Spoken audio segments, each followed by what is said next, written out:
Bismillahirrahmanirrahim. Alhamdulillahirabbil alamin wassalatu wassalamu ala rasulina Muhammadin wa ala alihi wa sahbihi ajma'in. Rabbi shrah li sadri wa yassir li amri wa hlul 'uqdatam min lisani yafqahu qawli.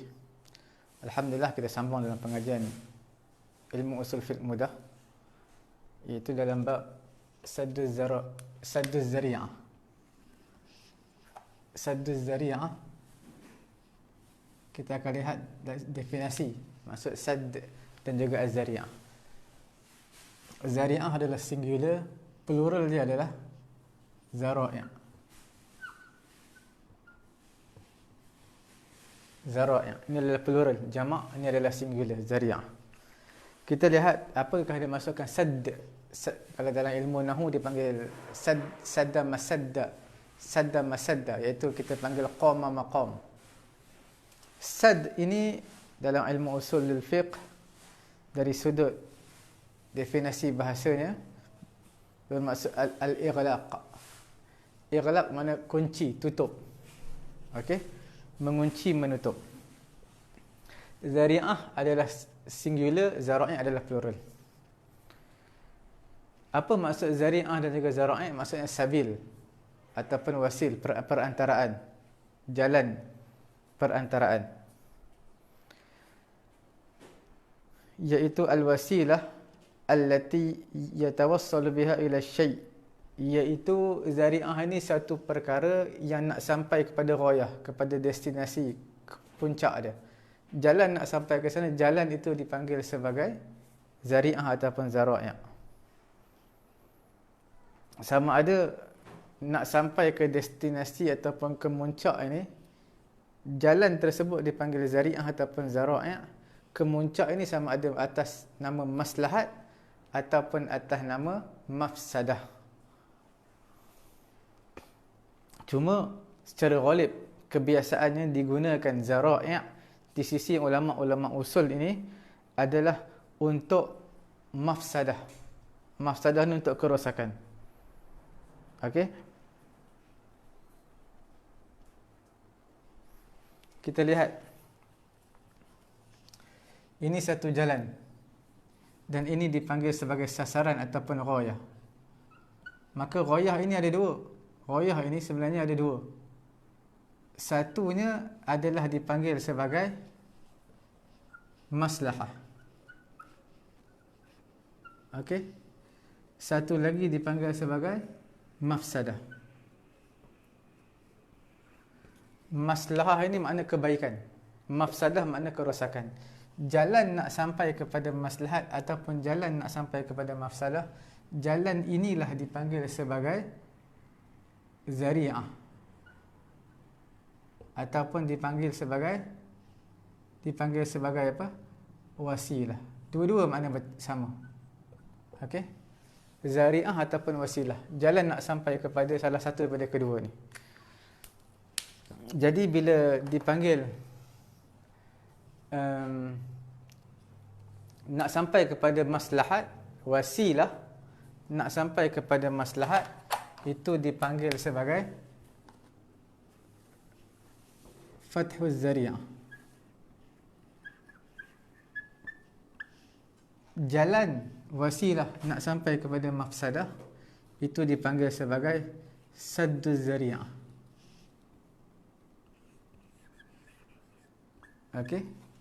Contoh nanti kita akan bagi tahu lah bagaimana jalan wasilah nak sampai kepada maslahat dipanggil fathuz zari'ah, jalan nak sampai kepada mafsadah itu dipanggil sadduz zari'ah.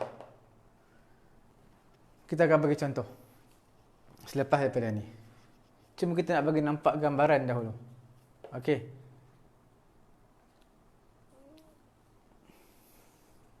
Cuma ghalib ataupun kebiasaan ulama-ulama usul, mereka gunakan sadduz zari'ah ini adalah secara ghalib. Kebiasaannya mereka kebiasaannya mereka jarang guna ni. Ada juga digunakan, tapi yang ghalibnya adalah di sini. Untuk mafsadah ini secara ghalib. Ada tak digunakan untuk maslahah? Ada. Tapi bila sebut sadduz zari'ah ini secara ghalib yang digunakan.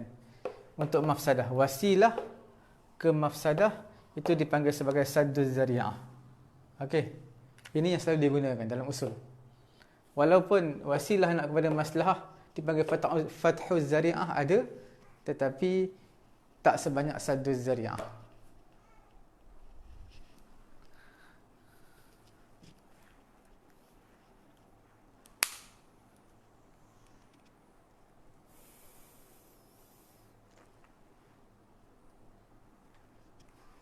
Okey, sekarang ini bila wasilah, perantaraan jalan nak sampai kepada mafsadah,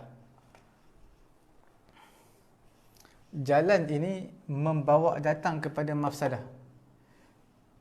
Jadi, syariat akan mengharamkan juga wasilah yang membawa kepada mafsadah dengan cara bagaimana? Dengan cara kuncikan pintu ni.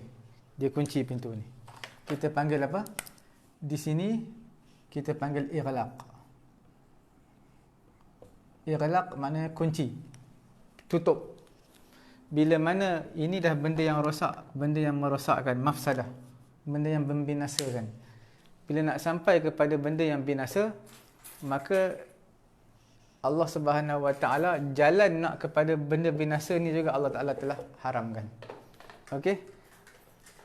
Allah Ta'ala akan haramkan sebelum ni. Sebab tu kita baca dalam Quran, wala taqrabuz zina, jangan menghampiri zina. Sebenarnya bukan zina aja haram. Taqrabu, wala taqrabu, menghampiri. Menghampiri setiap wasilah yang nak menghampiri kepada zina. Dengan apa-apa caralah. Dengan berkhalwat, duduk lelaki perempuan secara bersembunyi. Itu semua wasilah untuk membawa kepada mafsadah, itu perzinaan. Kita bagi contoh. Menjual anggur kepada orang yang nak menjadikan anggur tadi sebagai khamar. Sedangkan khamar itu adalah haram. Khamar itu arak, minuman keras, haram. Maka wasilah untuk sampai kepadanya juga adalah haram. Contohnya apa? Kita lihat. Contohnya di sini kita panggil wasilahnya adalah jual anggur. Jual anggur. Jual anggur hukumnya apa? Hukumnya harus menjual anggur. Hukum menjual anggur ni harus. Tetapi bila kita jual kepada orang yang akan memproses anggur tersebut menjadikan arak, orang tadi akan menjadikan anggur tadi apa? Dia akan peram menjadikan mafsadah, iaitu arak. Arak.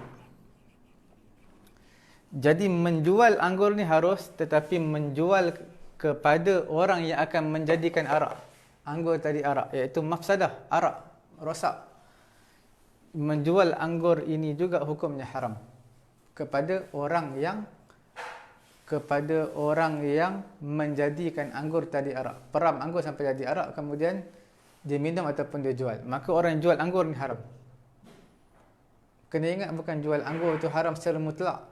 Jual anggur je haram, tidak. Jual anggur kepada orang yang memproses menjadi minuman keras, maka itulah hukumnya haram. Sebab apa? Orang yang buat anggur menjadi arak itu adalah haram. Orang yang membantu dia menjual untuk orang tadi menjadikan anggur tadi arak juga adalah haram. Itu dipanggil wasilah.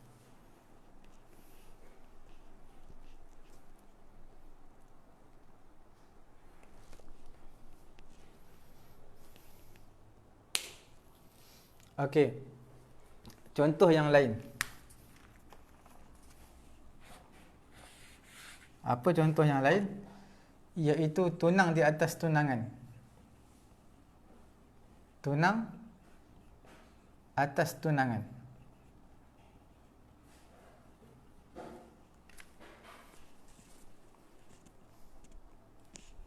Apa maksudnya?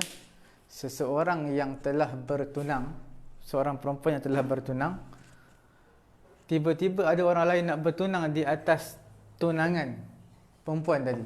Ada orang lelaki dah bertunang dah dengan dia, ada orang lelaki lain datang lagi untuk bertunang. Maka Islam mengharamkan. Sebab itu dalam hadis menyebut apa? jangan kamu menjual di atas jualan kawan kamu, ataupun jangan kamu meminang di atas pinangan kawan kamu. Kawan kamu dah pinang, kamu pinang lagi perempuan tu. Nampak?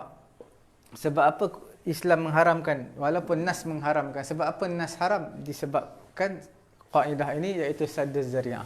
Sebab apa diharamkan? Sebab apa diharamkan?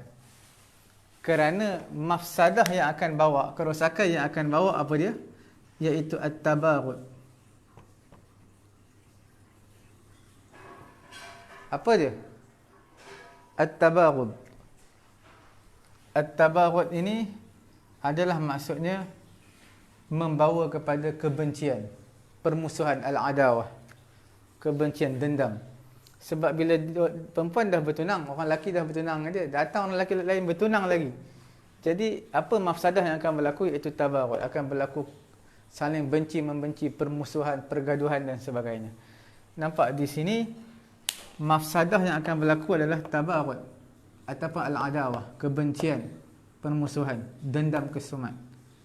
Wasilah ini juga diharamkan. Ini memang dah haram. Jalan nak ke sini juga adalah diharamkan.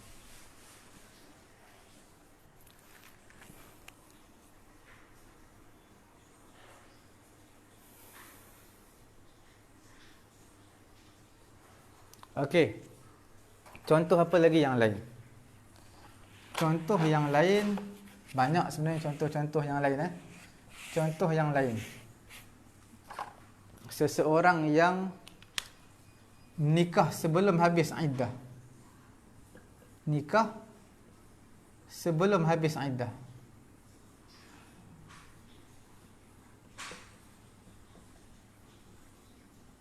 Okey.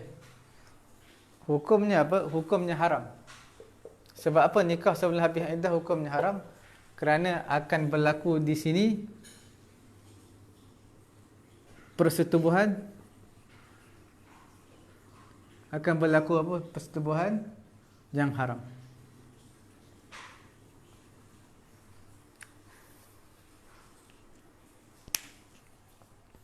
Nikah sebelum habis iddah haram.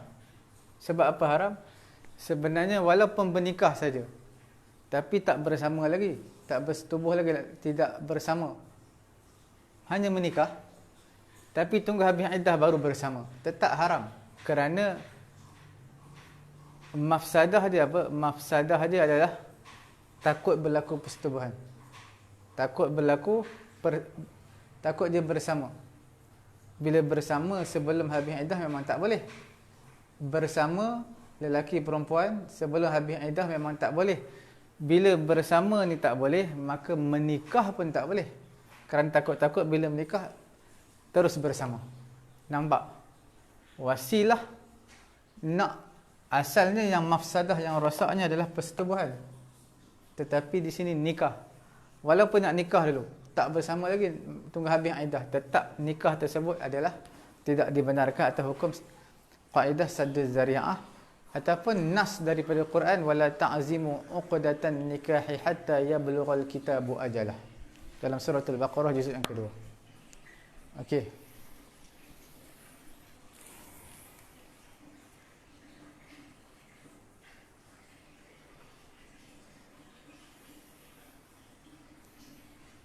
Lagi apa lagi contoh? Banyak lagi. Antaranya adalah hakim mengambil hadiah. Hakim ambil hadiah. Hakim ni dia nak berlaku adil antara dua belah pihak. Bila dia ambil hadiah, akan berlaku rasuah. Akan berlaku rasuah. Jadi di sini bila mana hakim akan berlaku mafsadah. Mafsadahnya apa? Mafsadah di sini adalah rasuah. Mafsadah adalah rasuah. Sebab apa? Rasuah memang haram, tak ada yang halal. Rasuah memang haram, tak ada yang halal. Jadi mafsadah ini adalah rasuah, haram. Wasilah nak sampai kepada mafsadah, jalan nak sampai ke rasuah juga haram. Bagaimana jalan nak sampai ke rasuah? iaitu dia bagi hadiah. Hadiah saja kepada hakim, tetapi hadiah tersebut itulah dipanggil jalan nak sampai kepada mafsadah, hukumnya haram. Sebab dia boleh bawa kepada rasuah.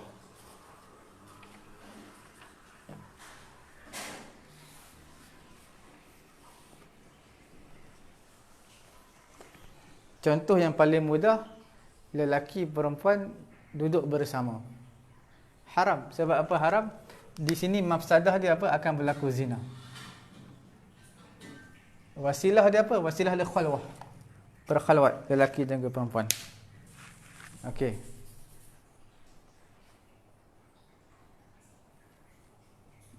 Begitulah juga jual beli waktu azan Jumaat yang kedua. Sebab Quran kata ya ayyuhallazina amanu idza nudiya lis-salati min yaumil jumu'ah. Idza nudiya, apabila diazankan Jumaat. Idza nudiya.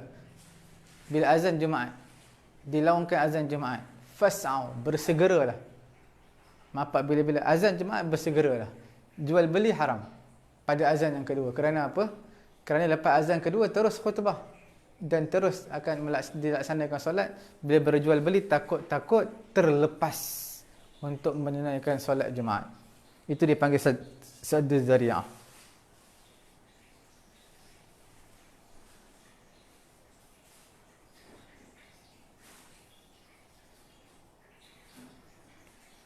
Apakah yang dipanggil, apakah di sini dipanggil apa? Wasilahnya apa? Wasilahnya adalah al-bai', berjual beli. Jual beli ni wasilah untuk sampai kepada mafsadah. Mafsadahnya apa? Mafsadah kerosakan apa dia? Iaitu tarkul Jumaah. Tarkul Jumaah makna apa? Meninggalkan sembahyang Jumaat. Bila seseorang meninggalkan sembahyang Jumaat, tarkul Jumaah memang mafsadah, memang haram. Meninggalkan sembahyang Jumaat memang haram. Tetapi jalan nak meninggalkan kepada sembahyang Jumaat juga haram. Apa dia jalan dia? Iaitu kita panggil berjual beli. Itu juga hukumnya haram. Okey, itulah dipanggil sebagai saddu zari'ah, melarang sesuatu yang harus. Jual beli harus. Jual beli harus. Tetapi benda yang nak sampaikan kepada, boleh bawa kepada mafsadah, itu adalah haram.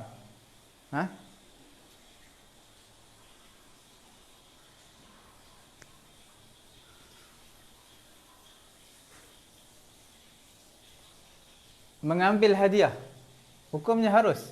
Hakim nak ambil hadiah harus. Tapi bila mana nak ambil hadiah kerana boleh bawa kepada mafsadah, iaitu rasuah, maka hukumnya haram. Nampak? Itu yang dipanggil sebagai saddu zari'ah. Majoriti di kalangan ulama' menyatakan saddu zari'ah adalah aslun syar'iyyun, iaitu asal syarak yang boleh dijadikan sebagai hukum, yang boleh diamalkan dengannya, dan juga bergantung kepada saddu zari'ah ni untuk mengetahui istimbat hukum ataupun untuk mengetahui hukum-hukum tertentu. Okey.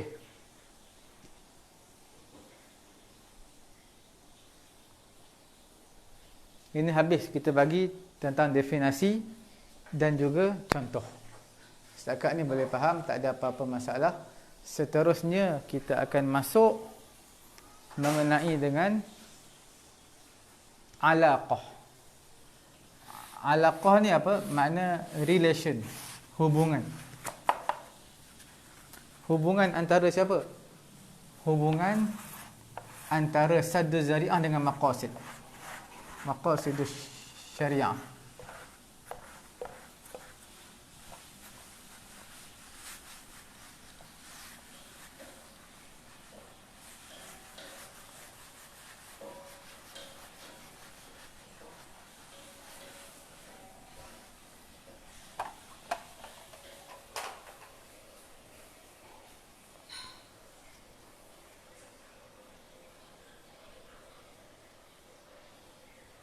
Kita boleh katakan hubungan maqasid syariah dengan sadduz zari'ah, hubungan dia, kita mengatakan sadduz zari'ah adalah maqsad, adalah kita panggil apa ini, tempat, maqsad.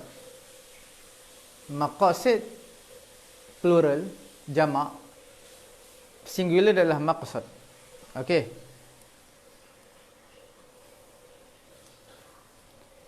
Sadu zari'ah juga salah satu daripada maqsad min maqasid syariah, iaitu dia juga termasuk dalam maqasid syariah. Sebab itu dalam Quran dikuatkan dengan nas Quran. Quran kata apa? Wala tasubbul ladzi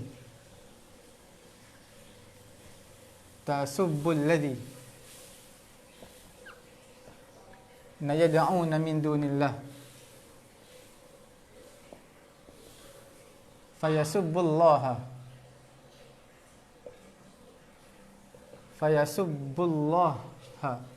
adwan bighairi ilm. Ini yang pertama. Yang kedua, ini dalam juzuk yang ketujuh akhir sekali, surah apa? Surah Al-An'am. Ini juzuk yang surah Al-Baqarah, juzuk yang pertama. Ya ayyuhalladzina amanu la taqulu ra'ina wa qulu unzurna. Okey. Kita lihat. Ini hubungan alaqah antara maqasid syariah dengan saddu zari'ah. Okey.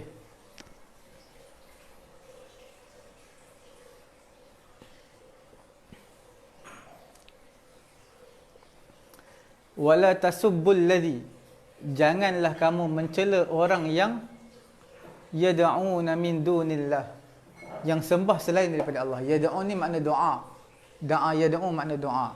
Tapi dalam Quran selalu yad'una min dunillah makna sembah, sembah selain Allah. Jangan kamu cela orang yang menyembah selain daripada Allah. Sebab apa? Bila kamu cela orang yang sembah selain daripada Allah, maka mereka akan cela Allah. Di mana saddu zari'ah? Saddu zari'ah maksudnya jangan kamu cela. Tak perlu cela orang tak sembah Allah, tak perlu kita cela dia. Sebab bila kamu cela dia, akan datang kemudaratan yang lain, iaitu mereka akan cela Allah. Fayasubbullah, mereka akan cela Allah. Okey. Jadi bila mereka cela Allah, satu benda yang berat, satu kehinaan. Jadi sebab itulah inilah dipanggil saddu zari'ah. Maqasid dia apa? Maqasid kita nak agungkan Allah Ta'ala. Islam ni kita nak agungkan nama Allah. Jadi bila mana kita cela orang yang sembah selain daripada Allah, seolah-olah kita buka satu ruang, satu jalan. Kita buka satu jalan untuk orang cela Allah. Jadi jangan cela. Di sini la ni kita panggil la apa? La nahi. Jangan cela. Bila la nahi, lepas dia ada fa. Fa ini dipanggil fa as-sababiyah. Fa apa? Fa sababiyah. Bila fa sababiyah, dia kena fathahkan fi'il mudhari' ataupun dia kena hazafkan nun pada af'alul khamsah. Asalnya fayasubbunallah. Ha. Tapi dibuang nun kerana fa sababiyah sebelum ada nahi, ataupun dipanggil sebagai fa ini fa jawab. Fa'ul jawab ataupun fa sababiyah. Dihazafkan nun ketika mana af'alul khamsah. Dalam ilmu nahwu, rujuk balik dalam page Pusat Tahfiz At-Taqwa kita bincangkan mengenai dengan perkara-perkara mengenai fa jawab. Semuanya ada 9, 8 atau 9. Tengok balik dalam surah Baqarah. Ya ayyuhalladzina amanu, wahai orang beriman, la taqulu, jangan kamu kata ra'ina kepada Nabi. Kamu nak panggil Nabi, jangan kamu kata ra'ina. Kerana ra'ina ni, kalimah ra'ina ni di sisi orang-orang Yahudi adalah satu sabbah syatimah, satu perkataan yang tercela, perkataan kotor, kesat. Kerana itu Allah Ta'ala larang, jangan gunakan perkataan ra'ina.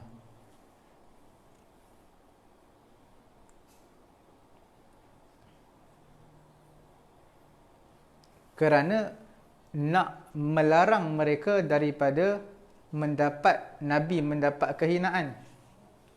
Nampak? Tetapi katakanlah unzurna. Sebab ra'ina ni ada dua makna. Satu makna yang elok, satu makna yang tak elok. Jadi bila ada dua makna, elok pun boleh, tak elok pun boleh, maka Allah Ta'ala kata la. Jangan kamu kata. Bila jangan kamu kata, saddu zari'ah. Walaupun ra'ina ada perkataan yang baik, tetapi untuk walaupun ra'ina ni ada perkataan yang baik, tapi orang Yahudi gunakan untuk syatimah, untuk sabbah, mencela, mencaci. Jadi jangan kamu gunakan perkataan ni walaupun ada maknanya makna baik. Sebab apa? Sebab dia akan Nabi akan seolah-olah kita nak bermuasyarat dengan Nabi dengan cara yang baik, tapi orang Yahudi ingat kita cela Nabi. Sebab ini ada dua makna. Nampak? Jadi sebab itu Quran kata la taqulu, jangan gunakan perkataan ra'ina walaupun ada makna yang baik, tetapi orang Yahudi gunakan makna tak baik, jangan guna. Lepas tu nak guna perkataan apa? Waqulu unzurna, gunakan perkataan unzurna. Inilah alaqah antara maqasid dan juga az-zara'i'. Okey.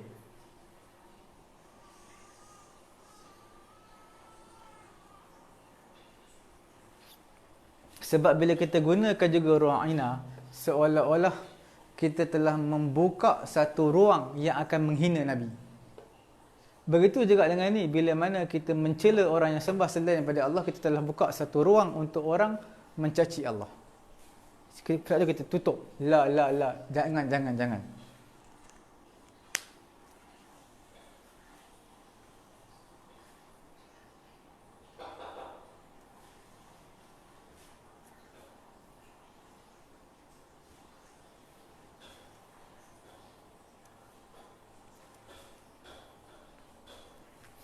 Okey, ini antara alaqah. Jelasnya setakat tu.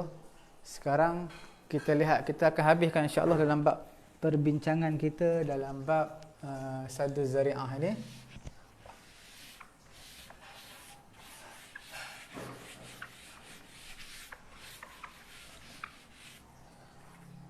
Seterusnya kita lihat, tadi kita kata saddu zari'ah. Saddu zari'ah untuk apa? Untuk benda mafsadah.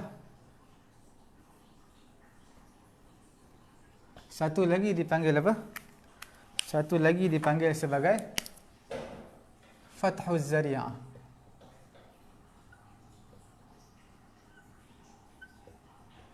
Fathuz zari'ah ni apa? Ini untuk benda yang maslahat. Apa contoh dia? Untuk benda yang maslahat, contoh dia apa?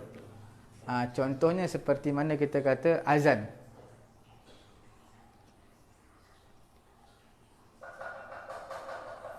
Azan. Okey. Kita buat macam tadi jalan. Ini wasilah. Wasilah jalan. Nak sampai kepada maslahah. Maslahah ni apa? Maslahah ni azan. Contoh azan. Benda yang baik, azan. Sebab apa azan maslahah? Untuk ajak orang semayang. Kata orang tak tahu bila masuk waktu semayang. Sebab bukan semua cakna ambil berat tentang waktu semayang. Jadi bila azan, orang lalai leka akan sedar, oh dah masuk waktu azan. Jadi wasilah untuk sampai kepada masuknya waktu dengan cara kita azan. Azan. Maka ini menggalakkan manusia. Maslahah bukan azan. Maslahah bukan azan. Di mana yang kata wasilah ni apa? Wasilah tu azan. Azan. Maslahah masuk waktu semayang, solat. Solat jemaah. Solat jemaah. Bila kita solat jemaah, maslahah. Wasilah nak solat jemaah macam mana? Azan. Nanti azan itu dipanggil sebagai fathuz zari'ah, iaitu membuka jalan. Contoh lain.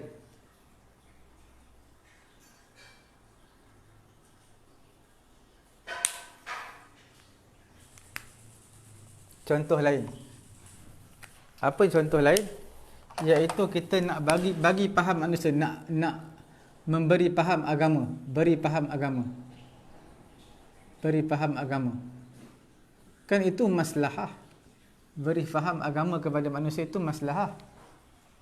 Kita nak memahamkan manusia tentang agama, maslahah. Macam mana wasilah nak beri faham ni? Kenalah ta'lim. Ta'lim ni apa? Mengajar, tadris, mengajar. Jadi mengajar itu sebarkan ilmu, tak kira online tak online, menyebarkan ilmu itu dipanggil fathuz zari'ah.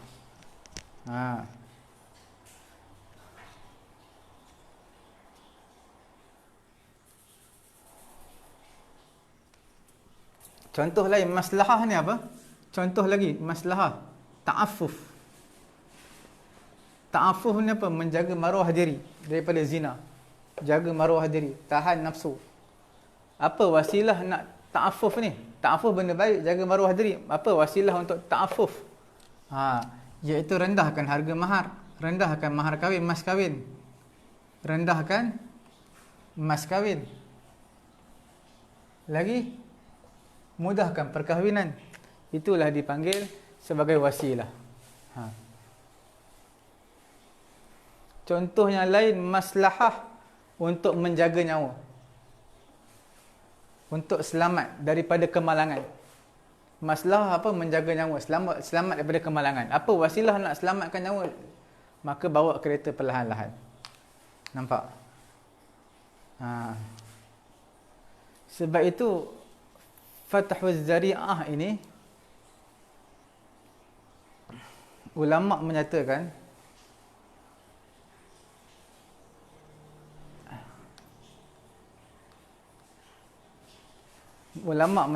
apa? Satu kaedah fiqh, dia menyatakan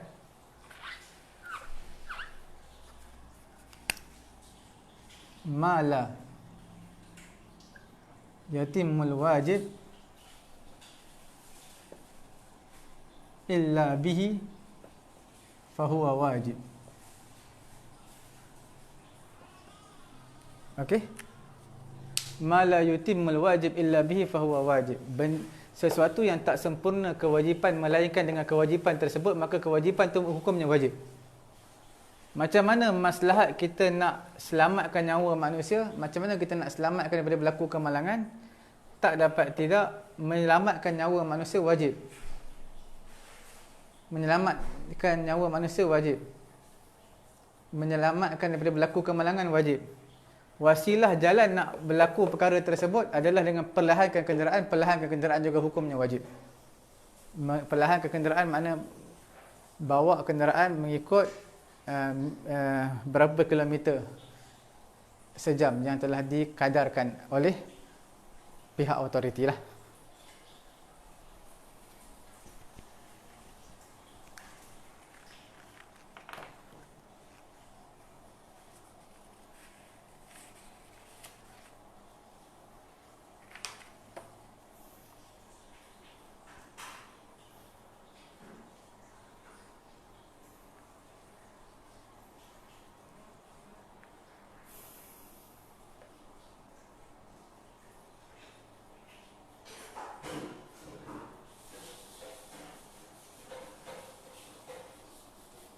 Kita lihat seterusnya mengenai dengan sadduz zara'i'. Kita sambung balik perbincangan kita.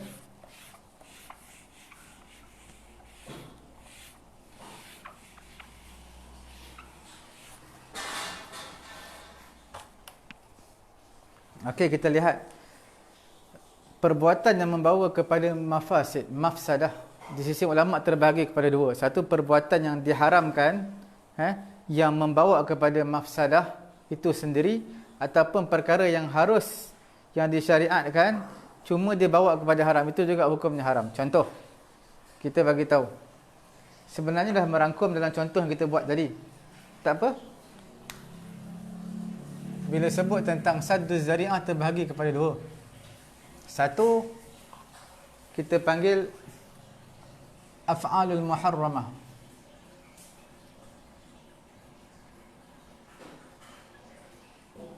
Satu lagi, af'alu al-mubahah. Okey? Apa itu af'alul muharramah? Perbuatan yang diharamkan. Apa itu af'alul mubahah? Perkara yang diharuskan. Contoh perkara yang diharamkan apa? Perkara yang diharamkan minum arak. Sebab apa minum arak diharamkan? Boleh bawa pada hilang akal. Boleh bawa kepada perzinaan. Sebab apa perkara yang diharamkan adalah zina? Sebab apa zina haram? Kerana zina boleh bawa kepada kecacatan pada nasab keturunan. Okey. Kita tengok contoh. Ini memang perkara yang diharamkan dah. Apa perkara diharamkan? Arak. Arak ni haram ke halal? Haram. Sebab apa? Boleh bawa kepada hilang akal. Zina haram juga. Sebab apa? Boleh bawa kepada kecacatan pada nasab, rosak keturunannya. Ini pula perbuatan tu asalnya harus, tetapi boleh bawa kepada benda yang haram juga, hukumnya haram. Contoh, tapi dia ulama bagikan kepada 3 pecahan.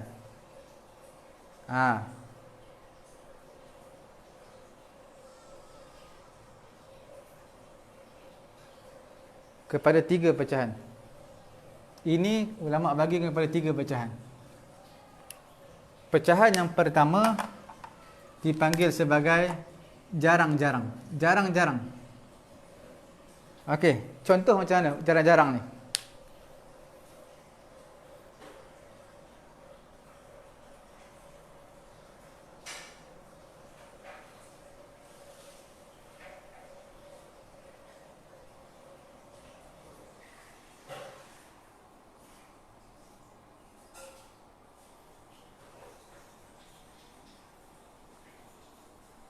Contoh seperti jarang-jarang. Tuaddi ila manfa'ah fi ma'zamil ahyan. Okey. Dia asalnya hukum harus. Harus. Tetapi manfaatnya banyak. Contoh seperti apa? Seperti mana penggunaan elektrik. Isti'mal al-kahrabai. Kahraba. Penggunaan isti'mal kahraba maknanya apa? Penggunaan elektrik. Manfaat dia banyak. Dapat terang, dapat buat live, buat tulisan elok. Lagi dapat apa lagi? Dapat baca buku, dapat tulis. Bila mana ada kahraba, adanya elektrik, lampu dan sebagainya, kipas. Tapi untuk mafsadah, kerosakan jarang-jarang berlaku. Jarang-jarang berlaku kerosakan. Contohnya seperti apa? Bila kuat penggunaan elektrik, maka boleh bawa kepada kebakaran. Ya. Nampak? Makna asalnya perkara ni harus menggunakan elektrik, tapi bila kuat guna elektrik, maka boleh bawa kepada kerosakan, mafsadah, tapi jarang-jarang berlaku. Okey. Kemudian perkara yang kedua, ini bukan jarang berlaku tapi banyak berlaku. Banyak berlaku. Contohnya banyak berlaku seperti apa? Seperti mana menjual anggur kepada orang yang membuat arak. Menjual haiwan kepada orang yang melaga-lagakan haiwan. Maka perkara-perkara ini sebenarnya bawa kepada kerosakan secara ghalib. Maka tak boleh dia jual wala yabi'. Tak boleh jual. An yakuna hunaka khilaf bainal ulama fi hadha an-naw' min haitsul man' wa tahrim. Jadi di sini juga ada khilaf di kalangan ulama, ada ulama larang, ada ulama kata haram. Ada larang tapi tak haram. Apa ni? Jual anggur kepada siapa? Kepada orang yang pembuat arak.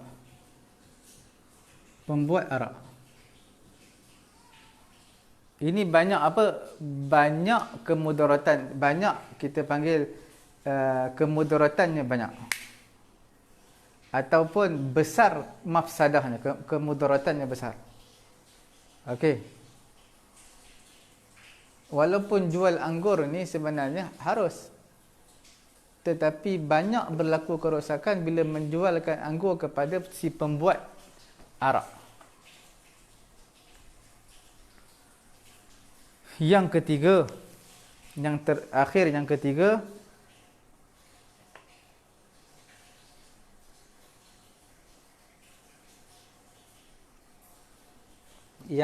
hukumnya sebenarnya harus. Tapi masalah jalan nak ke sana tu, dia perbuatan ni perbuatan harus. Tapi dia nak sampai kepada ghayah. Ghayah ni apa? Kemuncak dia adalah ghairu masyru'. Perkara yang tidak disyariatkan. Ghairu masyru', perkara yang tidak disyariatkan. Dia harus. Perbuatan tu harus, tetapi nak pergi kepada perkara yang tidak disyariatkan. Ini juga dipanggil sebagai saddu zari'ah.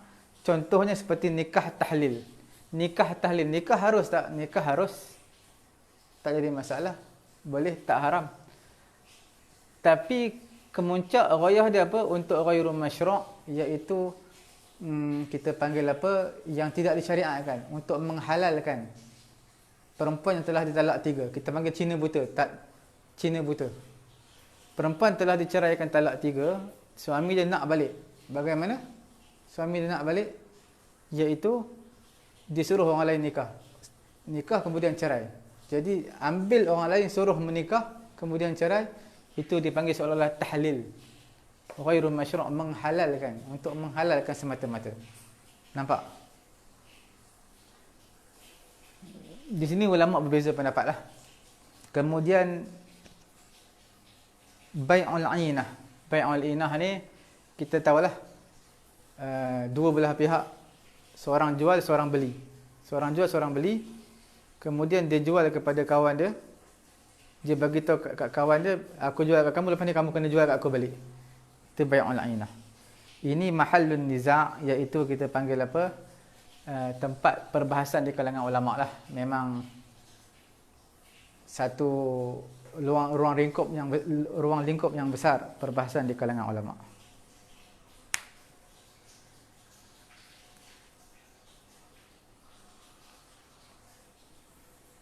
Dalam masalah yang ketiga ni, kita padam semua, ni tak jadi masalah sangat. Masalah ketiga ni perbahasan dia panjang. Apa dia? Terbahagi kepada beberapa pendapat.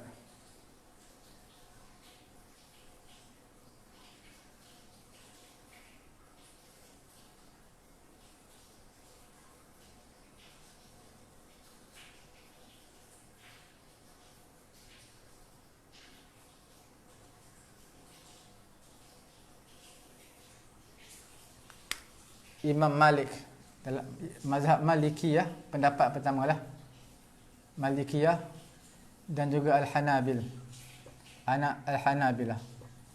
Dia panggil tahu wasilah ini, wasilah untuk ini hukumnya adalah haram. Wasilah. Contoh seperti apa? Seperti mana Cina buta. Diambil seorang lelaki suruh nikah dengan perempuan yang cerai, yang ditalak dengan talak 3. Ambil lelaki suruh menikah, kemudian ceraikan, nikah tersebut tak sah. Nikah tersebut tak sah. Sebab apa? Dia suruh nikah itu ada semata-mata untuk menghalalkan cara. Hukumnya adalah haram. Bai'ul 'ainah. Bai'ul 'ainah.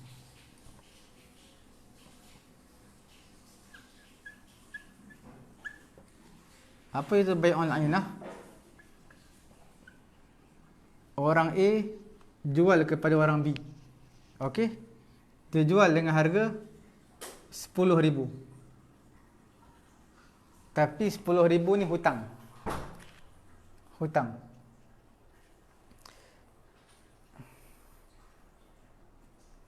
Bisa wa huwa bai'us sil'ah mimma اشتريت منه بثمن آجل بأكثر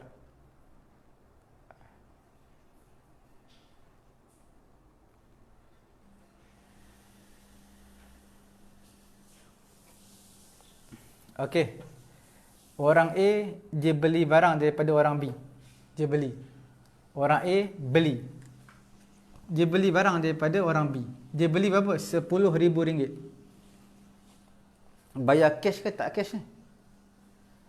Maka di sini dia bayar cash.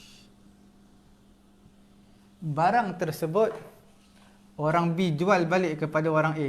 Jual balik barang tadi. Tapi dengan harga RM15,000. Barang yang sama. RM15,000. Tapi bukan cash. Tetapi kita panggil hutang. Dainan, hutang. Barang yang sama. Orang A jual dengan orang B. Barang tu barang cash. Duit cash RM10,000. Orang B jual kepada orang A RM15,000. Hutang. Ulama Malikiyah Hanabilah kata tak boleh. Sebab apa? Dia menyerupai dengan riba. Seolah-olah A bagi pinjam RM10,000, B bayar balik RM15,000. Cuma beza dia, ini bayar A, B bayar cash. Seolah-olah bagi hutang. B nak bayar balik RM15,000 ni mungkin ambil masa setahun. Bayar sikit-sikit RM1,000, maka cukuplah RM15,000 cukup setahun. Jadi bayar hutang. Secara hutang. Maka ini ulama Malikiyah Hanabilah kata ini sebenarnya riba lah. Itu ulama Malikiyah dan juga Hanabilah. Mereka berpegang konsep apa? Sadduz Zari'ah. Bagaimana pula dengan ulama-ulama Syafi'i dan juga Hanafi? Kita lihat pula perbincangan. Ulama siapa? Ini Malikiyah dan juga Hanabilah, dia kata wasilah ni juga haram. Bai'ul ina haram, nikah tahlil haram disebabkan sadduz zari'ah. Sekarang kita lihat pula pendapat ulama yang kedua, siapa dia? Iaitu Syafi'iyah. Syafi'iyah dan juga Al-Hanafiyah. Apa pendapat mereka? Kita lihat.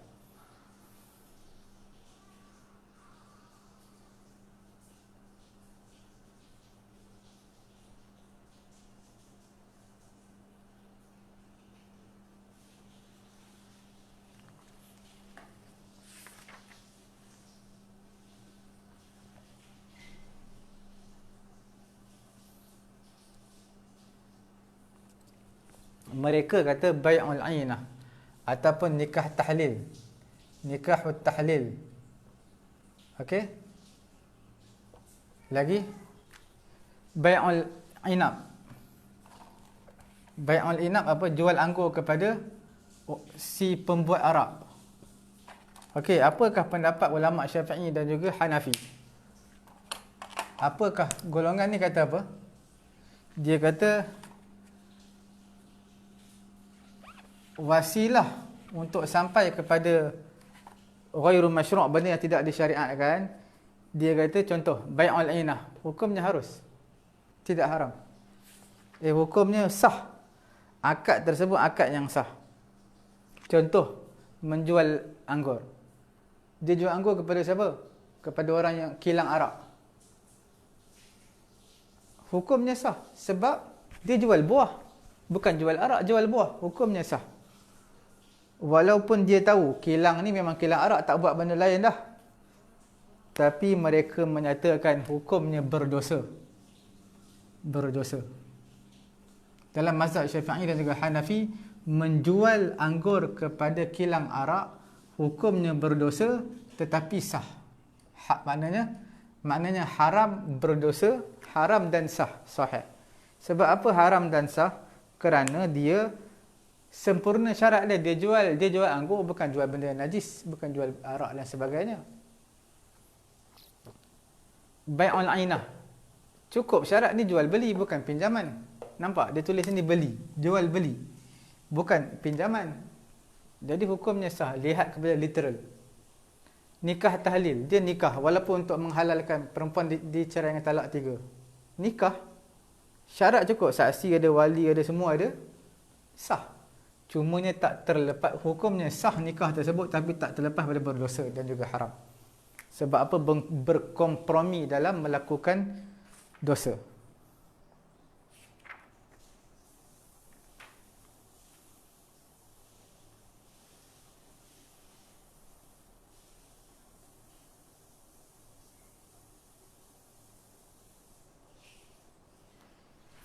Ini seolah-olah kita panggil apa? Kita panggil dia sebagai helah. Helah. Ini dah dipanggil helah. Bank-bank selalunya penggunaan kontrak dalam bank banyak menggunakan helah seperti inilah. Banyak menggunakan helah. Sebab itu ulama dalam mazhab Maliki dan juga Hambali mereka tak terima helah ni. Mereka tolak. Okey? Jadi ulama Syafi'i mereka membenarkan. Okey.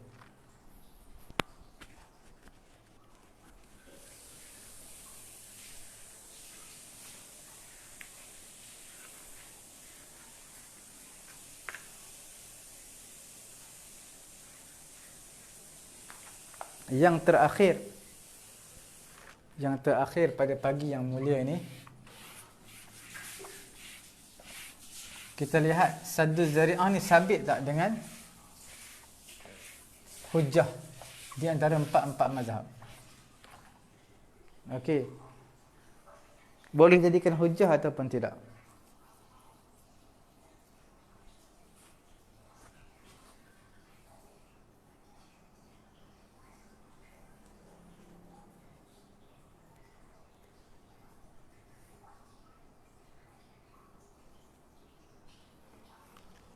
Dia macam tadi juga. Satu dipanggil ulama Malikiyah dan juga Al-Hanabilah. Satu lagi dipanggil ulama apa? Asy-Syafi'iyah dengan Al-Hanafiyah.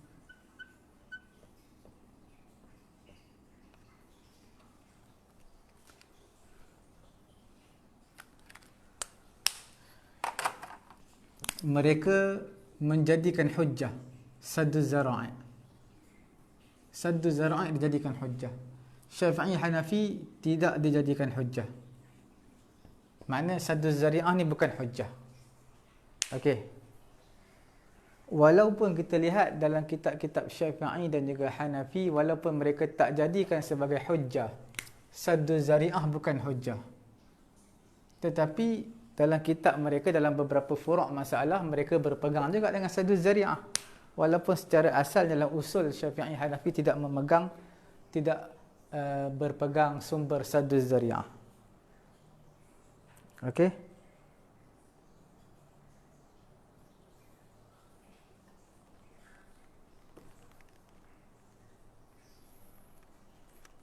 Mungkin sekadar mana yang mereka pegang. Itu yang jadi persoalan, sekadar mana. Mungkin Syafi'i Hanafiyah mereka tak jadikan hujah, tapi mereka ada ambil, berpegang. Tapi tak banyak, sedikit kemungkinan.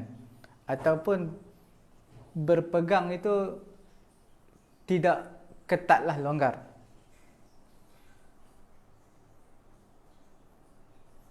Itu antara perbincangan beberapa masalah lah mengenai dengan saddu zari'ah.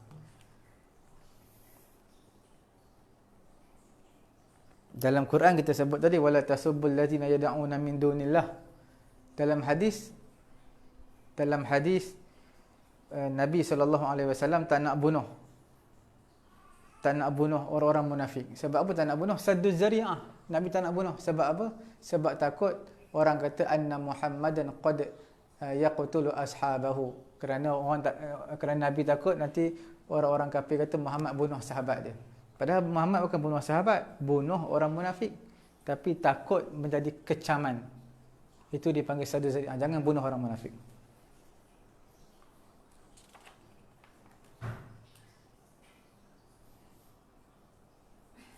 Cukup sekadar itu. Mudah-mudahan Allah beri kefahaman kepada kita mengenai dengan perbincangan saddu zari'ah.